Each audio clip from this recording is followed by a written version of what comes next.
All right, welcome to the last and final episode of our Legislative Council Geographical Constituency Analysis. I'm Vincent Wong, founder of Solution on Wheels, and with me, my co-host, founder of Harbour Times, and also their editor-in-chief, Mr. Andrew Ward. Thank you. Long week, and we finally goes to New Territory East, where they have a by-election in February. Yes. Because Randy Tong has left the area. Yep. Or left his seats, basically. Yes. He does not really left the area. I've heard he's still campaigning. He's still around. Campaigning there. Yeah. Having said that, this is a district where the pro-establishment takes another conservative approach. Yeah. DAB with Elizabeth Quat losing in the district council election. Yeah. I think she will gather full force in selective villages and communities and trying to secure Get herself across as many votes as she can. Yeah. And on the other hand, Chen Hakken Chen will be, he has been legislative councillor for like 2 terms already. Yep.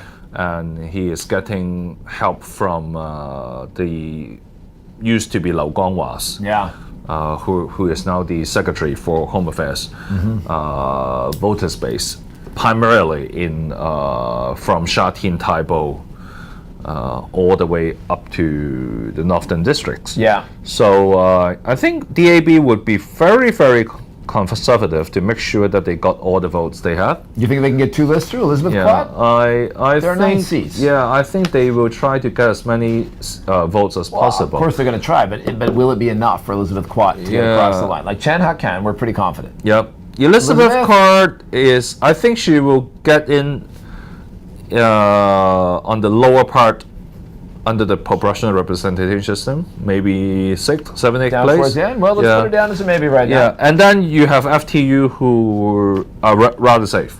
Yeah. In New Territory East. Who do we got here for the FTU? For FTU, Deng Ka-biu is incumbent legislative councillors. Right. And as an incumbent, Deng Ka-biu. Yeah, Deng Ka-biu. Yeah. As an incumbent, he also helped out on the ATV affairs. Yeah. Oh, yeah. So high profile in the relatively high profile in FTU. Relatively high profile in FTU. Out there working for the. So what I'm worried is Eunice from MPP, really? People's Party. I met Eunice. She's lovely. She is a superstar for sure. Yep, rising star. Yeah, rising star. Protege. Yeah, but and she also got the help from their friendly alliance.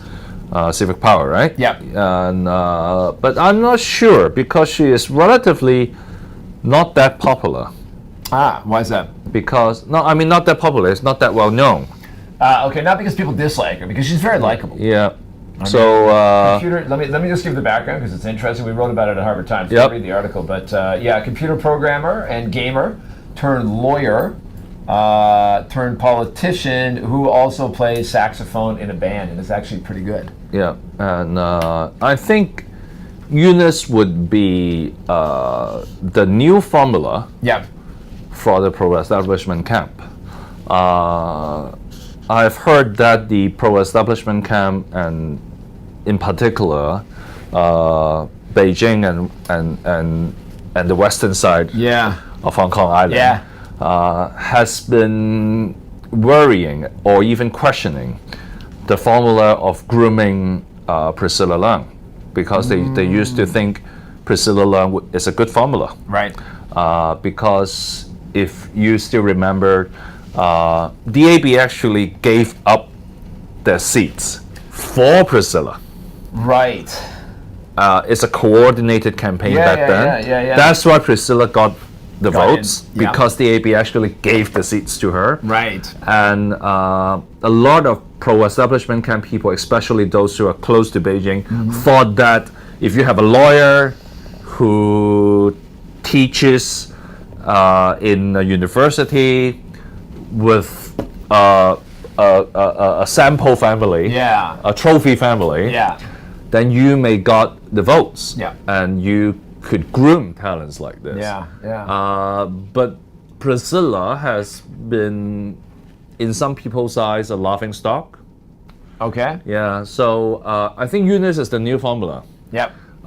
The more liberal, Yep. the more liberal type play saxophone is a very Clinton thing. She's very hip. It's very a Clinton modern. thing. Yeah, the old Arsenio So Hall play, yeah. I think Regina is trying to instill some elements of Western style, in particular American style election, in the pro-establishment camp via Eunice. But do you think it's going to work? That's the question. Yeah, so if it works, Yep. it will change. The approach for future elections. Yes, Yeah, so I think this is important. This Okay. is important. So she's one to watch. Yes, But we're not putting it on our definitely will go through list. Yeah. Not yet. Okay. not yet. So who else have we got from the pro-establishment camp? think- Dominic Lee, Liberals. Yeah, Dominic's really been making a name for himself over the past few years in some very controversial areas. he got James Dean on his back. Yep. On second his side. on his side, and Yeah. on second place. People think that James Dean would not get in for On his own? sure. For sure. No, for as a second place, because Yeah. James Dean still have a faint chance of getting in. As the second. So you think Yes, people as- would vote for him? And so you think Dominic's a sure thing? I think Dominic could be a sure thing. Or highly likely? Okay. Yeah. Dominic, I mean, yeah, he's, I know Dominic. Yeah, let's have a look and see what he can do, because there's no other really. I think pro-business Democratic candidates. Party is quite safe. Lam Chia-ting is Emily Lau's protege. Yeah, but that's it for the pro-establishment, right? They're only running. No, four Gary people. Fan I think is okay with his huge win in the district council election. Okay. Last time he is the last one got in. Okay, but we're switching to Democrats. I just want to wrap and say, but pro-establishment. Only Pro-establishment. Really only 4 real pro-establishment candidates. Like Letitia Lee, Justice Alliance. Yeah. I don't count her as pro-establishment. No, She's no, kind of no, on no, her no, own no, planet. no. She's, you know. So you got 2 from DAB, and then 1 from Liberal FTU, and then 1 Oh from yeah, FTU, right. and of 1 course. from FTU, and then MPP may have a chance.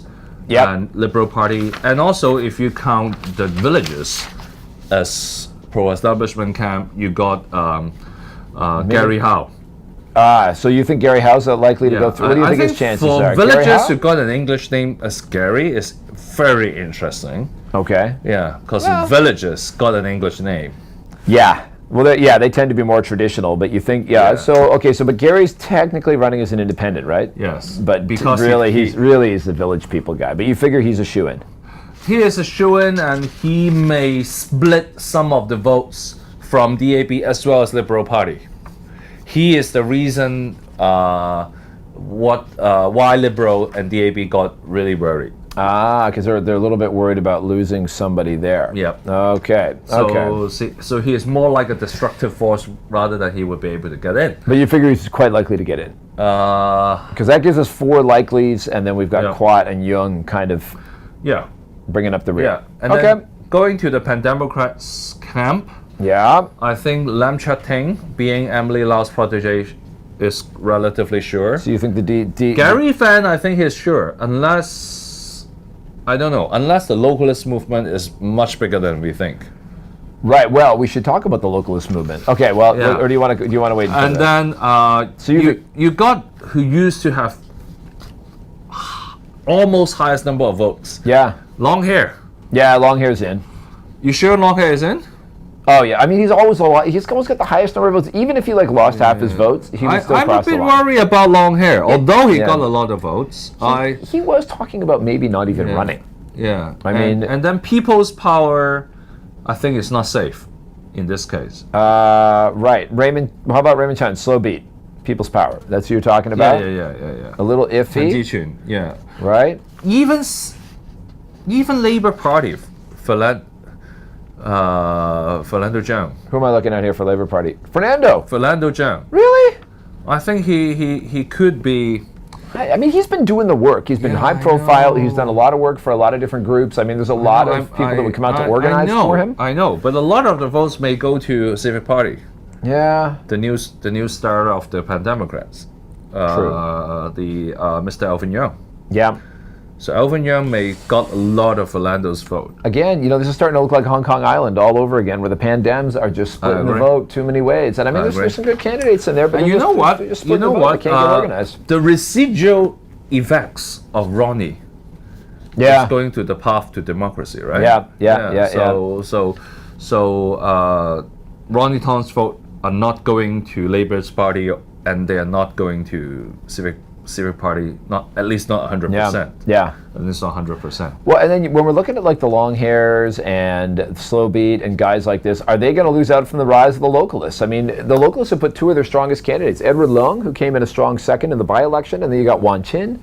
I mean, you know, these are big guns. I mean, for the localists, it's pretty, and young aspirations in there too. But as I said, you didn't know whether Leung Tin-Kei would be able to go through. Whether he'll still be able to run. As of Monday morning, we still didn't know the latest situation. Yeah. The latest decision. Yeah.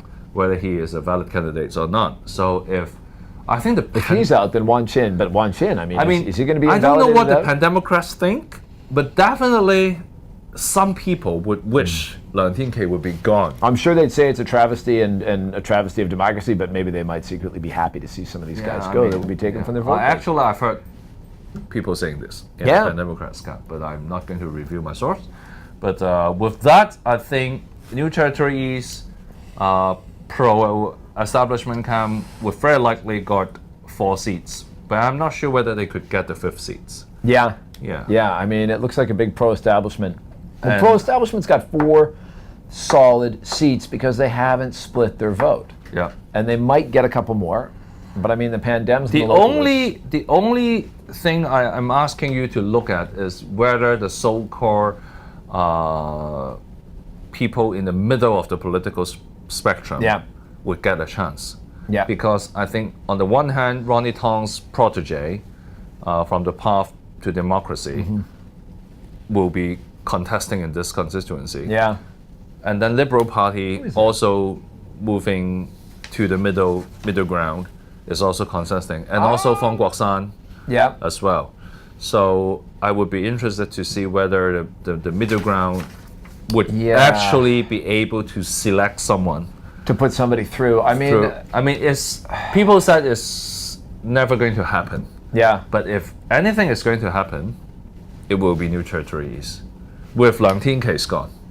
Yeah. With Leung Tin-Kei gone, there might be a possibility. But with Leung Tin-Kei there, they have no chance. I think in situations like this, the way it's structured is that, you know, your best bet is to go for an extreme position and get enough to come across the line. I think that when you look at the votes that come in for your 9, I think 5, 6, 7, 8, 9 are going to be really close and just across the line. I agree. Because everybody, you know, you go for an extreme core that's just enough, but nobody's going to have a big. I'm fully with you on that one. So we'll see. I think for New Territory West, as I said last time, it will be testing the strength of the localist movement. Yep. On the other hand, for New Territory East, is the test of the middle ground movement. It'll be their test and a very tough one for them, I think. Yeah. So I mean, this is the longest episode of our entire series. Thank you for your patience and time. New Territory is the most complicated of all 5 districts. That's why we put it at the very end of the series. Thank you for watching and follow us for the entire week. As I said, I will invite Andrew to come up when we have an update on who actually would become a candidate. There's still a possibility that people would get bummed out. Some people be disqualified. Some might withdraw in order to give their. After the typhoon, we'll have a few specials on the functional constituency and absolutely. all that. And just to let people know, this is a political typhoon. I mean, definitely. It's unbelievable. But just to let people know, you can see the whole series, all the 5 geographicals. Look for them. Sign up for our Facebook pages, HKSOW and Harbor Times, and we'll be looking at the functionals coming up. Okay, once again, thank you for the great work by Mr. Andrew Watt. Hey, looking forward to seeing some solutions from our legislators in the upcoming year, because you're all about solutions. Thank you. Bye.